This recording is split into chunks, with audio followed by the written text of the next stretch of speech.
আরে আল্লাহ, যে মাইয়াতকে সামনে নিয়ে জানাজা দেওয়ার জন্য দাঁড়িয়েছি, ওই মাইয়াতটাকে তুমি মাফ করে দাও।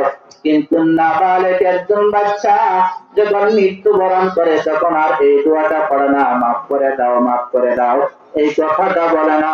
তখন দোয়া পরিবর্তন হয়ে যায়, আল্লাহুম্মা জাআলহু লানা ফারতাও ওয়া জাআলহু লানা আজরাও ওয়া যুকরাও ওয়া জাআলহু লানা শাফিআও ওয়া মুশাফফা।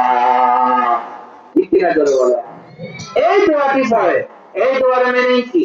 এই দোয়ার অর্থ হলো রব্বে কারীম, যে সন্তানটাকে সামনে রেখে আমরা জানাজা দেওয়ার জন্য দাঁড়িয়েছি, ওই সন্তানটাকে তুমি আমাদের জন্য মূলধন হিসাবে সঞ্চয় করে গচ্ছিত করে রেখে দাও। সুবহানাল্লাহ।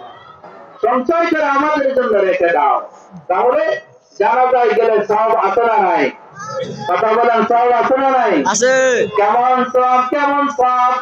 সরকার দো আলম নবী বলেন, শোনো আমার উম্মত, কোন ব্যক্তি যদি কোন মাইয়তের জানাজায় অংশগ্রহণ করে, আল্লাহ তাআলা ওই ব্যক্তির আমলনামায় 2 কিরাত সম পরিমাণ নেকি তার আমলনামায় দিয়ে দেয়। সুবহানাল্লাহ। সাহাবায়ে কেরাম নবীকে প্রশ্ন করলেন, পয়গম্বর, কিরাত সম্পর্কে আমাদেরকে একটু অবহিত করুন, কিরাত কি আমরা তো জানি না। সরকার দো আলম নবী বলেন, কিরাত হলো পৃথিবীর মধ্যে যত বড় পাহাড় আছে, উহুদ পাহাড়, যত বড় পাহাড় আছে, ওই পাহাড় সম পরিমাণ নেকি আল্লাহ তাআলা জানাজায় অংশগ্রহণকারীদের আমলনামায় দিয়ে দেয়। আর যদি তার দাফন কাফনের কাজে অংশগ্রহণ করে, তাহলে তাকে 2 কিরাত মানে 2 উহুদ পাহাড় সম পরিমাণ নেকি আল্লাহ তাআলা তার আমলনামায় দিয়ে দেয়। সুবহানাল্লাহ। তাহলে সব কম না বেশি? আমরা জানাজায় যাবো তো ইনশাআল্লাহ। আমার ভাইরা, আমি যেই কথা আপনাদেরকে বুঝাইতে চেয়েছিলাম, সময় কেমন গুরুত্ব। হাসরের ময়দানের বিচারের কার্যক্রম শেষ করতে লম্বা সময় লেগে যাবে। সুতরাং এই লম্বা সময় পর্যন্ত তোমাদেরকে অপেক্ষা করানো উচিত হবে না।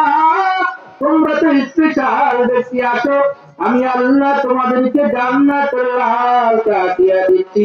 সেদিন আল্লাহ তাআলা হাসরের ময়দানে যে সমস্ত ব্যক্তিদেরকে লাল কার্ড দিবেন, জান্নাতের স্পেশাল কার্ড দিবেন, তাদের মধ্যে যে মৃত্যুবরণ করেছে ওই সন্তানটাও সেখানে থাকবে। সুবহানাল্লাহ।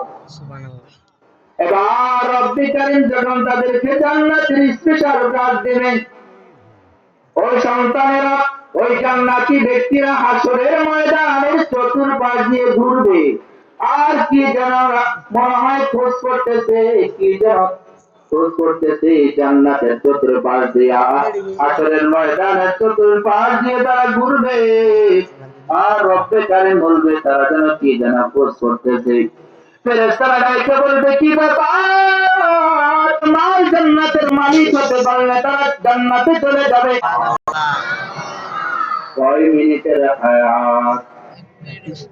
একটা সন্তান মায়ের পেট থেকে অর্থদেহ নিয়ে আগমন করলো, 1 মিনিট হায়াত পেয়েছিল, তাকে আল্লাহ তাআলা পৃথিবীর মতো 10 দুনিয়ার মতো একটা জান্নাতের মালিক বানিয়ে দিয়েছে। সুবহানাল্লাহ। হায়াত কতক্ষণ?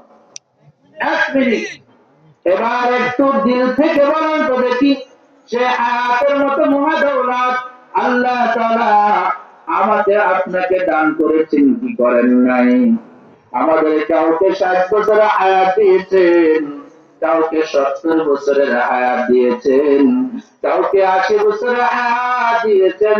ও বাবা, আমার সন্তান 1 মিনিট হায়াত পায় পৃথিবীর মতো 10 দুনিয়ার মতো একটা জান্নাত সে দেশে নিয়ে গেল, অথচ রব্বে কারীম আমাকে সে হায়াতের মতো মহাদৌলত আল্লাহ তাআলা দান করলেন। বলেন তো বাবা, কয়টা জান্নাতের মালিক আমরা হতে পেরেছি? একটু জিকির করে লা ইলাহা ইল্লাল্লাহ।